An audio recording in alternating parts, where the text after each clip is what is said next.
The ruler has arrived! Monday Night Raw completely reset the board last night. New #1 contenders in Jacob Fatu, NXT call-ups, Sol Ruca, Joe Hendry, Ethan Page, and Oba Femi retired the beast. So in essence, we've got a new dominant foe in WWE, and he is the ruler. And last night he showed up and said, "I have arrived," and walked back. Short but sweet. How did you feel about Oba Femi's appearance last night? We have L Fishy says Triple H still needs to be fired. Stop dragging out stuff like the Oba segment. Oh, Triple H needs to be fired. I have called for his resignation a couple times, not gonna lie, but I think what he really needs is people to stop just being yes men. Everybody just tells him his ideas are great and awesome and amazing. It's like, just stop that. Triple H, please get some people who will challenge you, because that's what real leaders do. They don't just have people that will inflate their egos. But I will say this, I'm of two minds of Oba Femi's appearance last night. I did definitely want more. I wanted to see Oba say something, celebrate, just, I don't know, anything. But he gave us just a wee little bit. But I also understand why he did, because this might have been a straight up callback to RomanReigns after he beat Undertaker WrestleMania 33, I believe, where he came out and was just like, "This is my yard now," and walked to the back. So if this is leading to a Roman Oba encounter, Oba, you gonna kill me? Oh no. Well then, okay, cool. I'm all for it.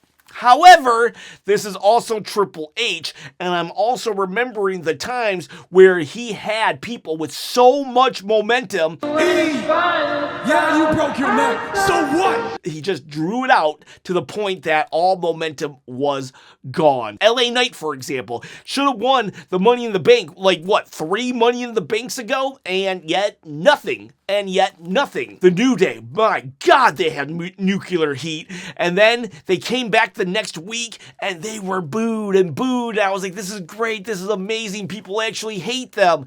And then the next week they did it again. And there were less boos. And then they did it again. And there were less boos. And then they did it again. And nobody cared. And by the time they won the tag team titles at WrestleMania, it was like, oh, okay, cool. Same with Gunther. Gunther tapped out John Cena. Then he went and had a 2-week build for AJ Styles' retirement. And okay, fine.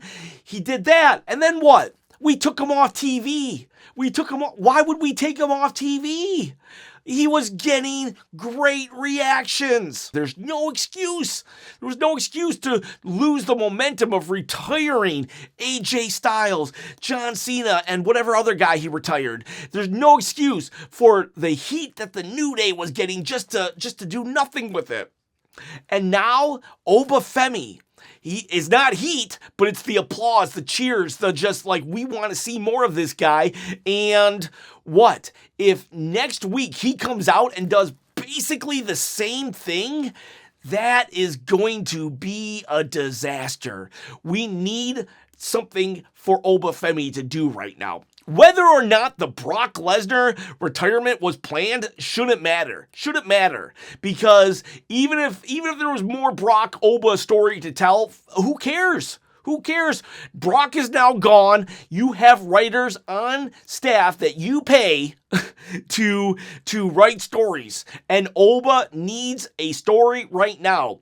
And I get it. It's easier said than done. Why don't you shut up, chop, and come up with something? And I tried. I usually do try, because I do feel that a lot of times people just complain, and then I try to offer solutions. The only thing I could really think of, I have 2 possible solutions that doesn't involve the king of the ring. Because right now, everybody, myself included, thinks that Oba should go and win King of the Ring, go to SummerSlam, and challenge RomanReigns, much like Brock did when he first came up. Brock showed up, won the King of the Ring, and then went and fought The Rock, Roman's cousin, at SummerSlam, winning the title and cementing himself as a big freaking deal. So Oba does that. But what do we do with Oba in the meantime? We can't just wait. For one, the King of the Ring hasn't even been announced yet. And even when it does get announced, it's going to be months away. So what can Oba do in the meantime? If you want some unsolicited ideas, WWE Creative, the two solutions I have is, one, you could always bring back another monster from the past. Have Braun Strowman come back. He's still affiliated with WWE because he has like this eating show. Just have him come back, and that could be 1 to 2 months facing Braun Strowman. Braun Strowman was the monster among men for a while. That's something for Oba to do, and then Oba can beat Braun, and Braun can go back to his food show, or whatever the case may be. The second thing, very similar, but different a little bit. One time I saw a Batman the Animated Series episode where they thought this one dude killed Batman. So all of Batman's rogue gallery were like, oh man, I wanted to kill Batman, but since I can't, the next best thing is to kill the guy who killed Batman. So you can have some people, maybe like a Sheamus, go up to ObaFemi and say, you know what, I never got a chance at Brock Lesnar, but I can get a chance at the guy who retired Brock Lesnar.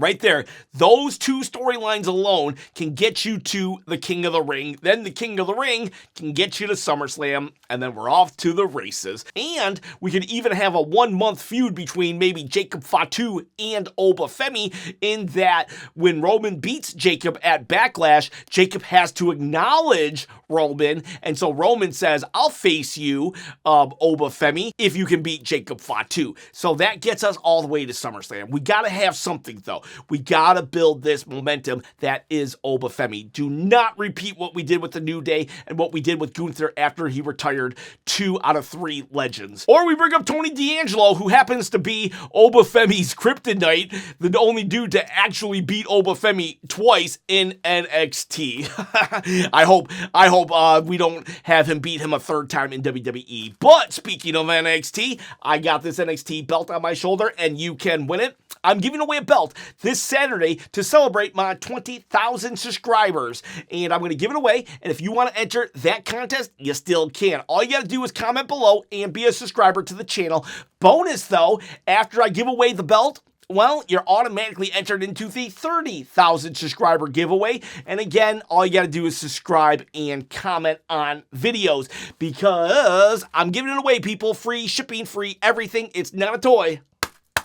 It's a replica. All right, let's do some more hot takes. Salvo Savage says, the Bloodline has to stop. It's boring and been done for the last 5 years. I'll tell you what was boring to me and needed to stop. Cody Rhodes' title reign. Even tonight, when Cody went up to CM Punk, it was like, just name the place and time. It was kind of like, are we still glazing each other? Like, when we went into WrestleMania, the go-home show was Cody and CM Punk googly-eyeing each other. And then we come out of WrestleMania, and they're still googly-eyeing each other. Get a room, you two. Hanako says, I'm so tired of the Bloodline. Let me ask everybody this, and you're more than welcome to your opinion.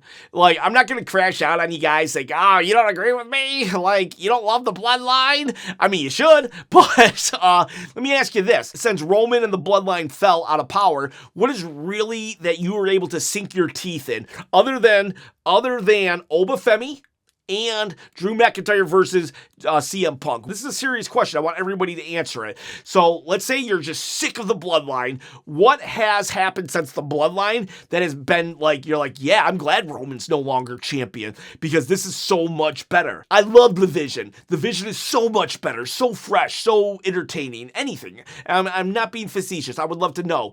All the Bloodline haters, tell me what has really captivated you since Roman fell. AEW. Game, not going to say your whole name. They should build up the toughness of JD McDonough. He is hard as nails. I agree. And I hated that when he came back from his injury of pretty much bouncing his head off of the announce table, but then continued the match even though he had a punctured lung.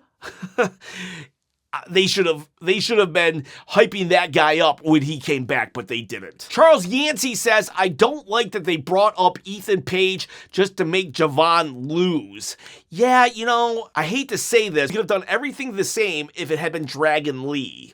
And the reason why is, like, I get it. Ethan Page, he's new, let him win. But the reason why I'm more lean towards let Dragon Lee lose over Javon Evans is the fact that Javon and Ethan Page have a good rivalry from NXT that we could revisit. I think that them just having a match right now kind of downplays their former rivalry. So I would have rather it just been Dragon Lee. Plus, I think I'm more of a Javon fan than I am a Dragon Lee fan, so there's probably some bias in my opinion on this one, not gonna lie. Micah Alexander says Roman needs to add a stipulation that if Jacob loses, he will join the Bloodline. I agree, absolutely. Another thing we need is multiple Bloodline segments throughout the entire show.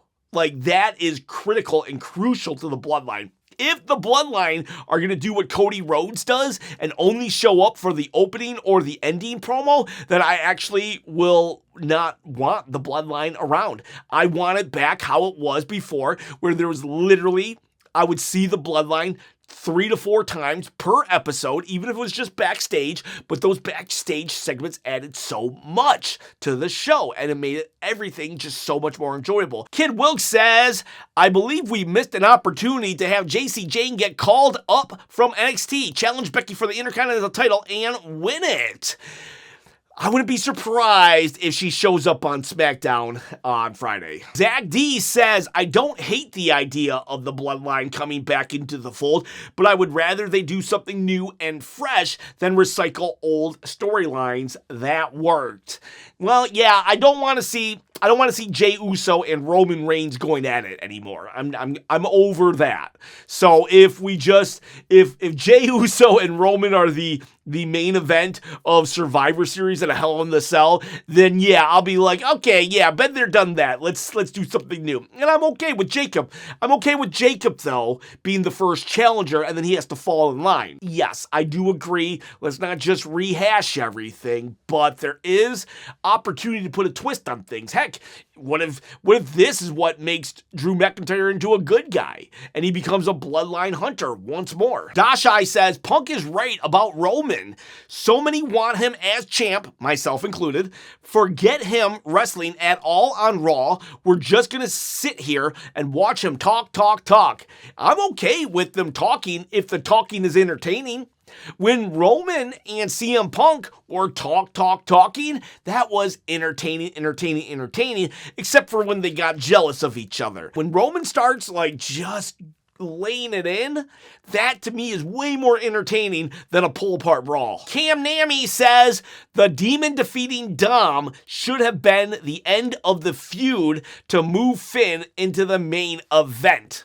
You're right, however, I don't think that the Demon should have been brought out just yet. Honestly, we should have had Dom win at Mania over Finn because of the numbers game. And then at Backlash, the Demon appears because Finn had no friends because of everything he's done in Judgment Day, so he had to look inside himself and bring the Demon out. That's the wasted story plot here, that Finn was able to just bring the Demon out on a whim. Like, it should have been like, he should have had to hit rock bottom to get the Demon out. Then he beats Dominic Mysterio, then he goes to the main event. Frankie Baklava says the World Heavyweight Championship does not look good on Roman Reigns.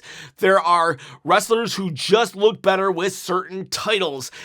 He's definitely a WWE Championship guy. So hear this guy out. He's not saying that he doesn't deserve the world title. He just says he looks better with the gold title. And I kind of agree with you there. It's like, honestly, when Roman buried it so hard as the loser bracket title from like WrestleMania 40, like, I've never gotten over that statement. And now that he is that champion, there's a part of me that's like, yeah, he needs the undisputed title, not the world championship. Carmichael says Braun Breaker's absence was felt. This version of him is going to be much better. I hope so. I'm still a Braun Breaker fan, but I'm not going to lie. When he lost to CM Punk on the January 5th or 6th episode this year, I really lost pretty much faith in his push. I lost a lot of interest in Braun Breaker. I really was hyped up for him all last year.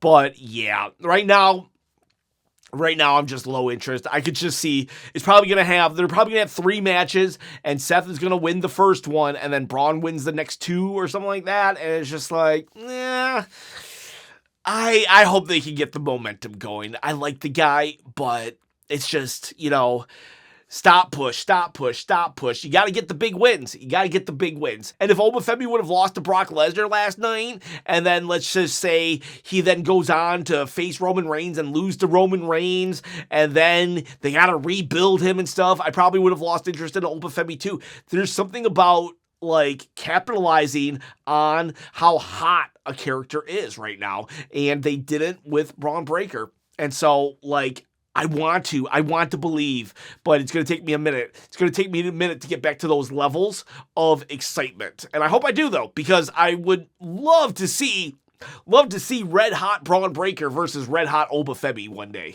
The Angry Protocol says Sol Ruca will be WWE Women's Champion in the next 12 months. I can see that. Program for Damage says, how over is Sol Ruca? Been a longtime fan since NXT, but the crowd tonight really responded. Yes, the crowd really did respond well to her. Nike fan says, I think the booking for the World Heavyweight Championship will go like this.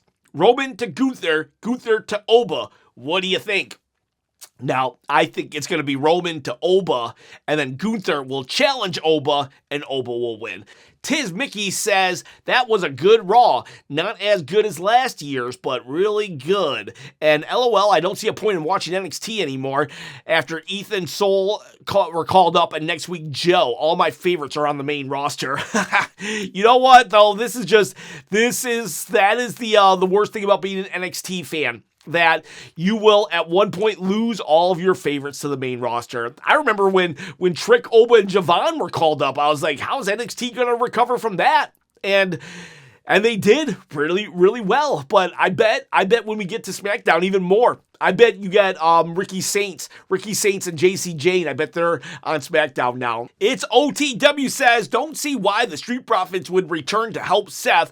Don't see the connection really. There must be more than the tag titles.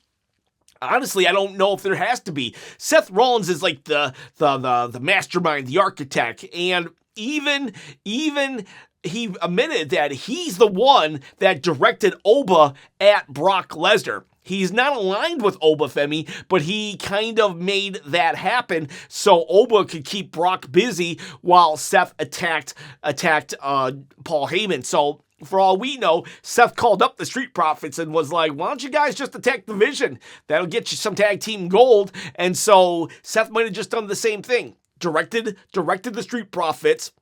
It helps the Street Profits. The enemy of my enemy is my friend. Phenomenal Kelly says, the former champ main event Jey Uso became again sidekick to Roman. Well, better to be a sidekick to Roman than to Jimmy Uso. And that's no shade to Jimmy, but Jimmy Uso literally reformed the Usos as a tag team because little brother was losing so much I had to get my butt off the couch and help out.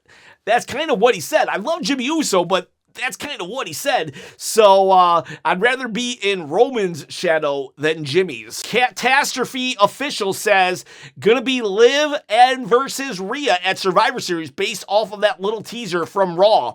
Actually, it's probably going to be Night of Champions when the top 2 champions go against each other for that really big belt, which is kind of weird if you think about it. If they do that before SummerSlam, we could have Rhea versus Liv Morgan and Roman versus Cody Rhodes. That's kind of an interesting prospect for champion versus champion. Dinaj Dev says, WWE just leveled up. Roman Reigns came out with this old theme. And the title that was once secondary has now become the main one. Absolute goosebumps. Main Event Fro says, CM Punk looking like he needs to rest with those suitcases under his eyes. And Cody Rhodes looks like a modern day Terminator was the OMG moment of the night. Yeah, he had that black eye. Oh, devastating black eye. But honestly, I feel like of all the times that Cody Rhodes has been taken off TV for a week or two, this was the time to do it. He should be selling the punt kick. You know, the punt kick that's been banned and we haven't really seen since, 2020? Of all the times, Cody Rhodes got beat up by a chair before and would take 2 weeks off. But the punt kick he doesn't sell, he has that devastating eye. Like, yeah, I don't think he should have been on TV last night. All right, boys. All right, girls. Those are your hot takes for Monday Night Raw. See ya, bye.